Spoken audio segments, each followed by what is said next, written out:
Hi there, and welcome to this week's edition, The Chat, brought to you by Information Helpline. I'm your host, Angela Goodson, the Executive Director of Information Helpline.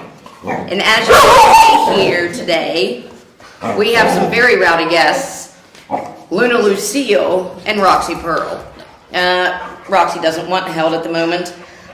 These are our set dogs, and what that means is service, emotional support, and therapy dogs.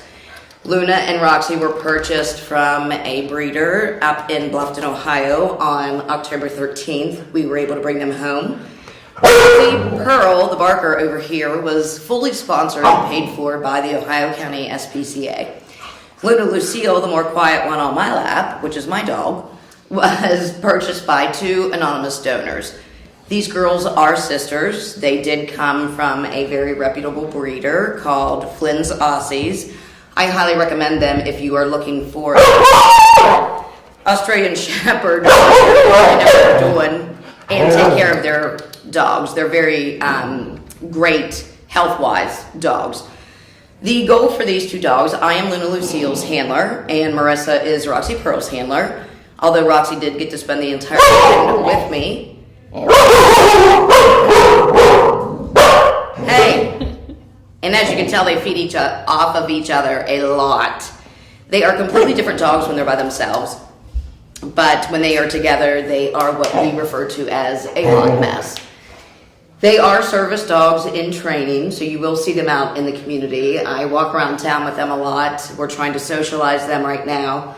But the whole goal behind these dogs and bringing this program to us was several factors actually went into that. It was the state of our mental health system, which I do believe is in shambles at this moment, my personal opinion, and it was for our clients that come in and see us. We have a lot of goals and a lot of plans for these dogs.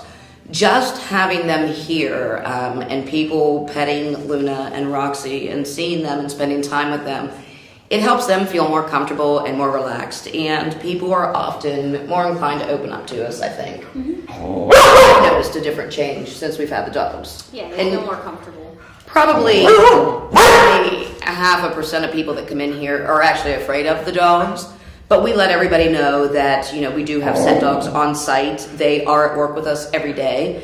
We do have their own schedule book where people can call and schedule to come in and play with Luna and Roxy. Bring your children in to play with Luna and Roxy, kind of get them used to the public and get the public used to them. We are in the process of looking for a full sponsorship for the girls. And what we want to do with that sponsorship is to be able to take them out into the community and have read-to-me's or get read-to-me's with children in here, do different activities on the weekends. We are really wanting to work with the police on both sides of the river, maybe get them trained in search and rescue. And one of the law firms that we were talking to thought what a great idea it would be if we were allowed to have dogs in the courtroom for children who have to testify, whether from a parental drug overdose or something horrible that's happened, to be able to have Luna and Roxy come in and sit with them. So obviously we have plans for these dogs. We want to destigmatize mental health and mental illness as much as we can, and we want to do that by utilizing these dogs. We are building a curriculum with a bunch of core staff, being John Moses with Youth Services. We've talked to Amy Gamble with NAMI. So we have a bunch of people that want to come on board and help us build this curriculum. They are in training, puppy level 2. They just had training this morning. They did really well, I think, in training. Yeah, they're definitely getting better. The only thing is we can't train them together, although we take training together, because they like to feed off of each other and not listen.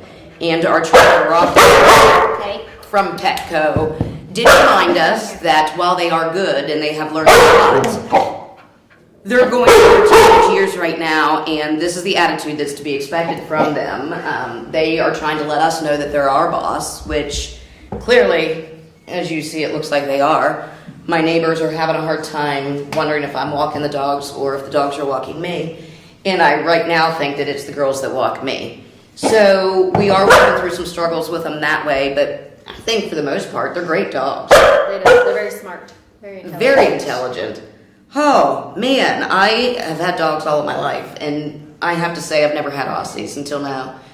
these are the most intelligent dogs I've had. Not saying dogs are stupid by any means, but they can figure things out. Like I couldn't learn believe. very quickly. Very quickly.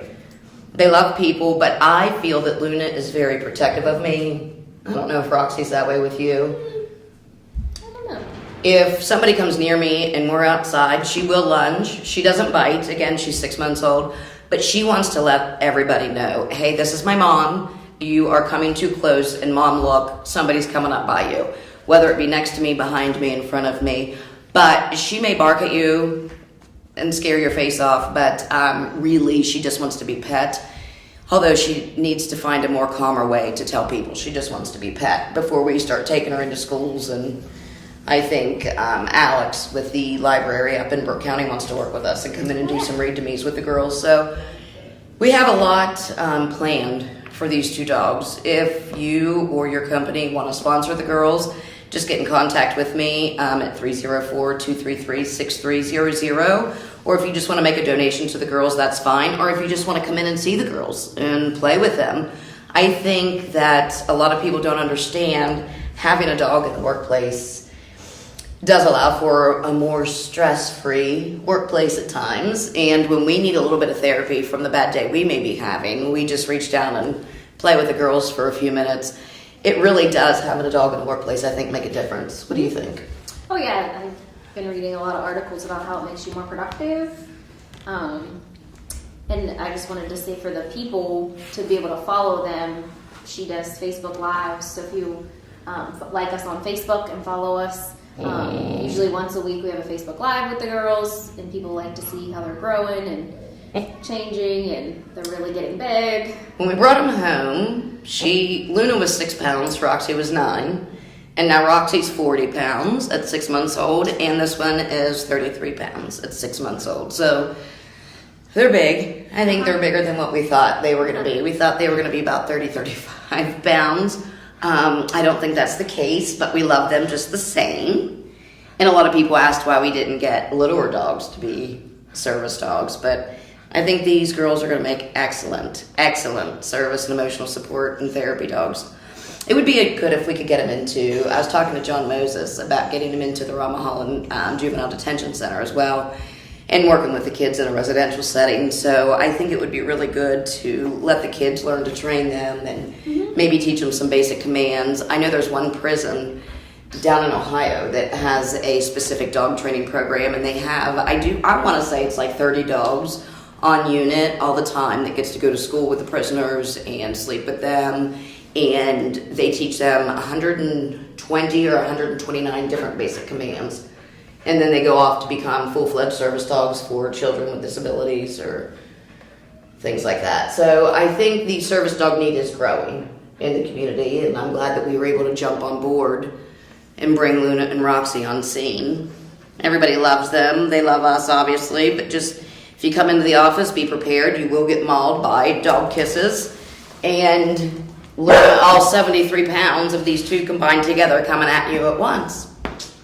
Anything else you want to say about the girls? Well, you are just amazingly talkative today. All right, well, I guess that's it. We brought you Luna and Roxy for this week's episode. Next week, we are looking at having some different outside agencies come in with their executive directors.